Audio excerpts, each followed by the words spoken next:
Hi, folks. Welcome. I trust you're all well and eager to learn some more about what we do here at Pepco Holdings. My name is Christina Frank. I am a wildlife biologist working as a program manager for our avian protection program here at Pepco Holdings. I've been with the company for almost 11 years.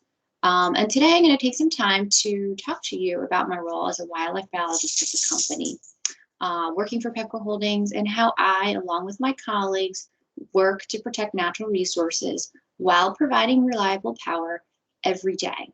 I'm also going to take some time to share my experiences over the years in developing my career and my professional network into what it is today and how I strive to continue to challenge myself to achieve more in my professional life.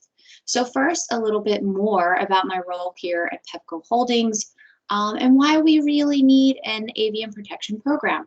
I'm just going to switch over here and share my screen. Give me 1 second.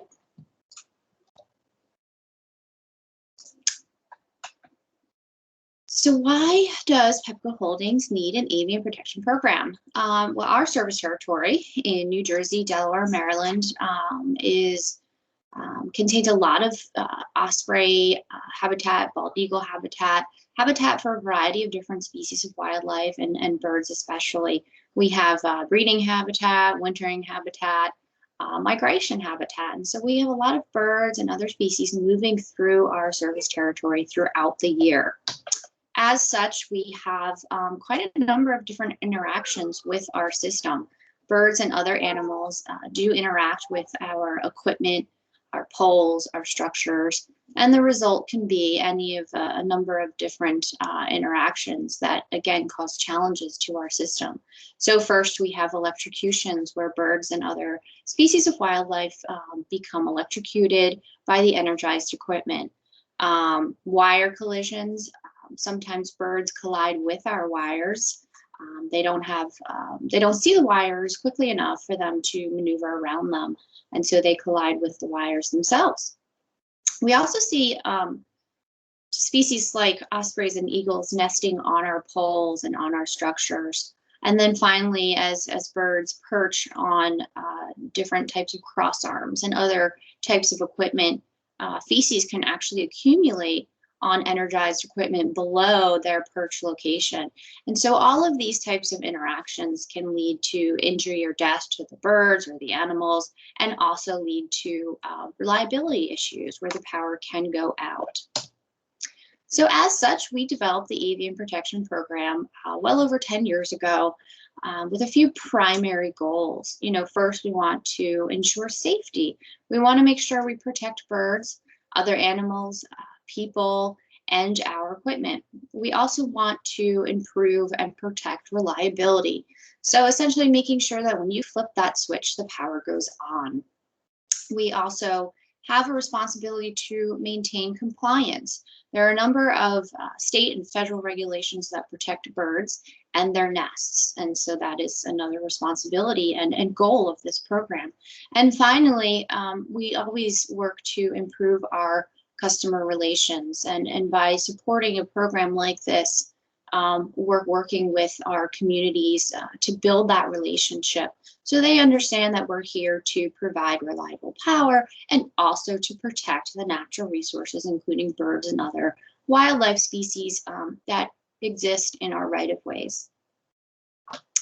So now I'm going to switch gears a little bit and talk about my career journey and provide a few tips for you. So let me take this back to the video. There we go. So I have always had a passion for outdoors and wildlife. So early in my career, I pursued a bachelor's degree in natural resource management from Rutgers University. When I graduated, I wasn't quite sure what area of natural resource management I wanted to go into. So I started working.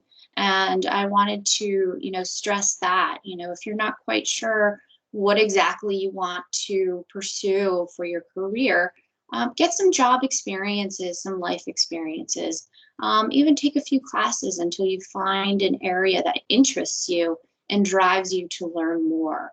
So I did work for a couple years as a park ranger and then a biologist, managing bird populations following, undergraduate college. I then went to pursue my master's degree in ecology, studying raptor migration and habitat use. Following acquisition of my master's degree, I started working for the nonprofit organization New Jersey Audubon as a wildlife biologist, working on habitat restoration projects. In about 2011, I joined Pepco Holdings as a wildlife biologist. And it was at that time that I took the reins for the avian protection program. And here I am 11 years later. A few tips generally about building your career and moving through your career over time. I would stress that networking is paramount. Build it, nurture it, identify those mentors that you meet along the way, and ask them questions and lean on them for support and guidance as you develop your career. As I talked about earlier, I also encourage you to diversify your experiences and your education so that you can get a taste of different career paths that are out there. You want to find something that you truly enjoy if possible, so you're inspired on a day-to-day basis to learn more. Challenge yourself daily. I think this is something that keeps your job interesting. I know my job is very unpredictable sometimes, as animal behavior can be. And so forcing yourself to challenge yourself really keeps things interesting and becomes a driver to move forward. And then finally, learn from your failures. Take those lessons with you.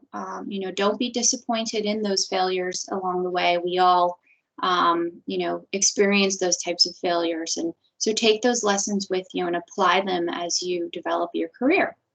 So that is all I have for you today. I hope this was useful, and I wish you all well and the best of luck. And thank you very much for joining us. Have a great day.